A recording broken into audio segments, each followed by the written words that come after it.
Olá pessoal, tudo bem com vocês? Então eu sou a Léa Maria, estou cursando a 7ª fase do curso de Pedagogia e a gente tem como atividade nesse semestre desenvolver uma aula para ser apresentada para os alunos. A aula que eu vou desenvolver então será para o 3º ano das séries iniciais e eu vou abordar duas propostas. A primeira proposta consiste em explorar a cultura afrodescendente e também os negros no Brasil. Em primeiro momento, eu vou contar a história, tá, de Mama Pania, que é apresentada por Mari Charbelin, e essa história é composta por Mama Pania e seu filho. Então, Mama Pania era uma pessoa muito humilde e seu filho moravam num pequeno vilarejo.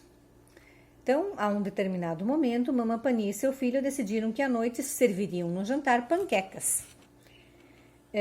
Então, eles foram ao mercado comprar os ingredientes para à noite poder fazer as panquecas. Mas eles possuíam muito pouco dinheiro. E ao se dirigir ao mercado, seu filho, Adica, estava muito empolgado pelo fato da mãe fazer as panquecas. Então, ele ia convidando qualquer pessoa que ele encontrava pelo caminho, conhecidos, amigos, e ele ia convidando para o jantar. Sua mãe, em primeiro momento, ficou preocupada, porque eles tinham muito pouco dinheiro. E esse dinheiro não era o suficiente para alimentar tantas pessoas. Porém, ela não repreendeu seu filho. Ela foi ao mercado, comprou com o pouco dinheirinho que tinha, o que foi possível comprar. À noite, ela se organizou, começou a preparar as panquecas e os convidados começaram a chegar. Nesse primeiro momento, Mama Pania e seu filho Adica tiveram uma grande surpresa, porque cada convidado que comparecia ao jantar levava um pouquinho do que tinha em sua casa.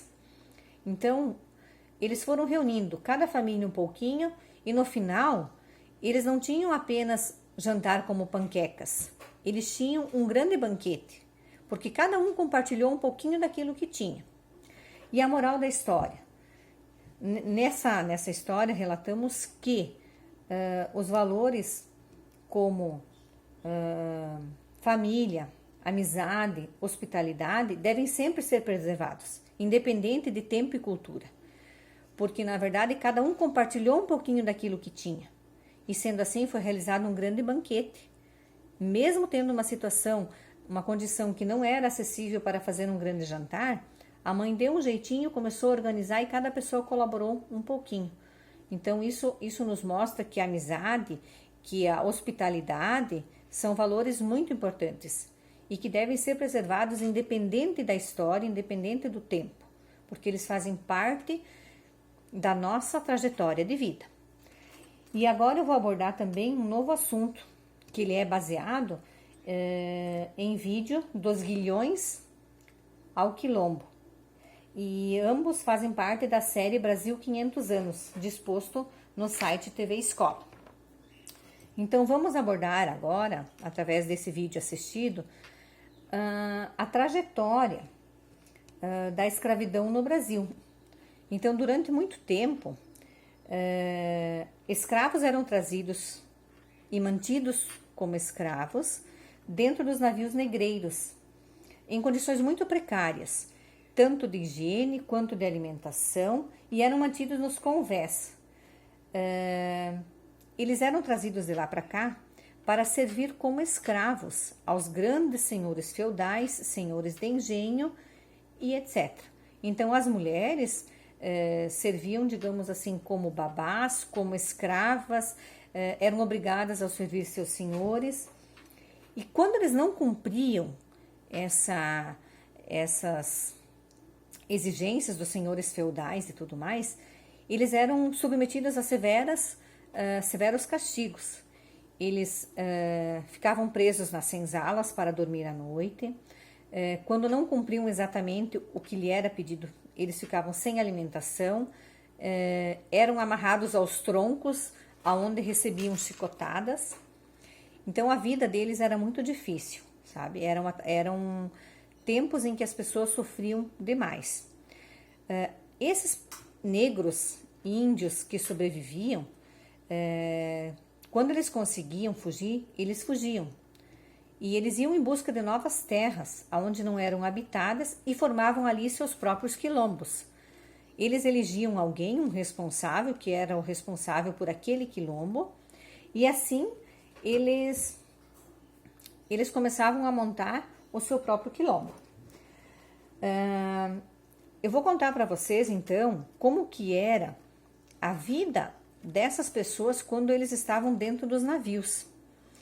Então, assim, vinham famílias inteiras, com crianças, com bebês, independente de idades. E as crianças eram mantidas ali junto. E muitas vezes acabava sendo cansativo, estressante e tal, e não tinha como manter mais em harmonia essas crianças. Então, assim, as mães, para poder distrair essas crianças, elas confeccionavam pequenas bonecas com pedaços de retalhos que eram tirados da própria vestimenta que elas usavam. Ou seja, eles não tinham nenhum artefato, não tinha nada que pudesse oferecer algo melhor. Então, eles rasgavam pedaços de tecidos e montavam bonequinhas, para que pudesse entreter as crianças, mantê-las em silêncio, porque senão severas penas eram aplicadas.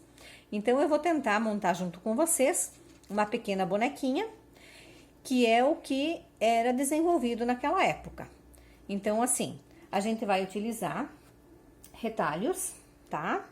Pedaços de tecido, que era o que tinha no momento, tá bom? Então, assim, o primeiro passo era pegar um pedaço do tecido, fazer um nó, para que esse pedaço de tecido, com o nó, represente a cabeça, tá?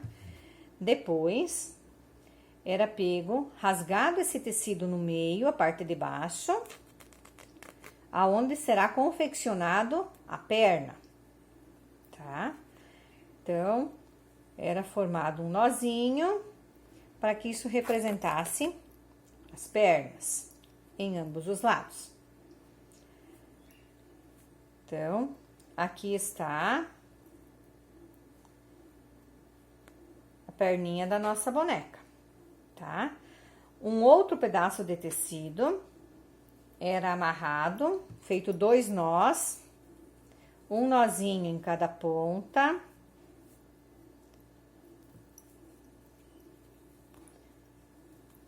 Aqui, um nozinho em cada ponta. E ele era amarrado ao meio, para representar os braços. Tudo isso era feito, tá? Sem ter material nenhum. Não tinha uma tesoura, não tinha uma cola, não tinha absolutamente nada. Era só usado pedacinhos de tecido que eles retiravam da própria vestimenta, como eu falei anteriormente, tá? Então, aqui, ó. Ó, nossa bonequinha está sendo formada. Já vou mostrar para vocês. Olha, bracinhos, aqui, perninhas, tá? Esse pedacinho de tecido às vezes era usado como roupinha. Eu vou tentar fazer um vestidinho, tá? Não sei se vai dar exatamente, mas enfim. Então, era confeccionado dessa forma: bracinhos, cabecinha e perninhas. Eu vou usar um outro pedaço de retalho, que eu vou tentar fazer um vestido para minha boneca, tá joia? Então, eu vou deixar ela apoiada aqui, porque eu não tenho muita prática, tá? Então, assim, vamos tentar confeccionar o vestido para a nossa boneca. Só um pouquinho.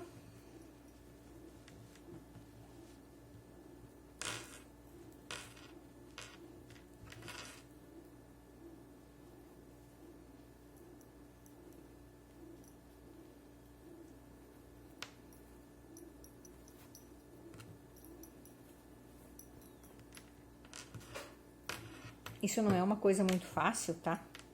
Porque a gente não tem aquela prática que eles tinham, né? E nem a criatividade que eles tinham. Mas, enfim, vamos tentar aí fazer um vestidinho.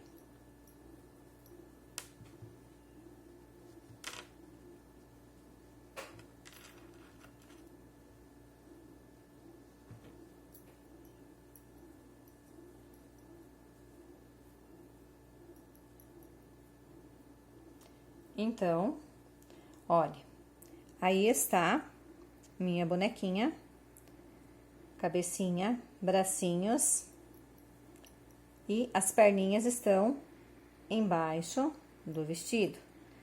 Então, era assim que as mães tentavam entreter suas crianças para que o tempo passasse mais rápido e para que elas se comportassem de maneira que não causasse nenhuma pena maior para elas, sabe? Então, assim, era a forma e era o que eles tinham no momento para servir de entretenimento, certo? Então, assim, e para finalizar o nosso projeto de hoje, então, a gente vai fazer com as crianças um pequeno piquenique, baseado na história que eu contei anterior para vocês de Mamapania. Então, assim, cada criança vai trazer uma fruta, um biscoito, enfim, e a gente vai se reunir e vai compartilhar esse momento que é o que Mamapania fez com seu filho. Compartilhou aquele pequeno momento de amizade, de companheirismo, de hospitalidade e preservar sempre esses valores que são muito importantes, independente da época, independente do momento. Então, isso é coisas que devem ser sempre preservadas. Então, era isso, pessoal. Muito obrigada.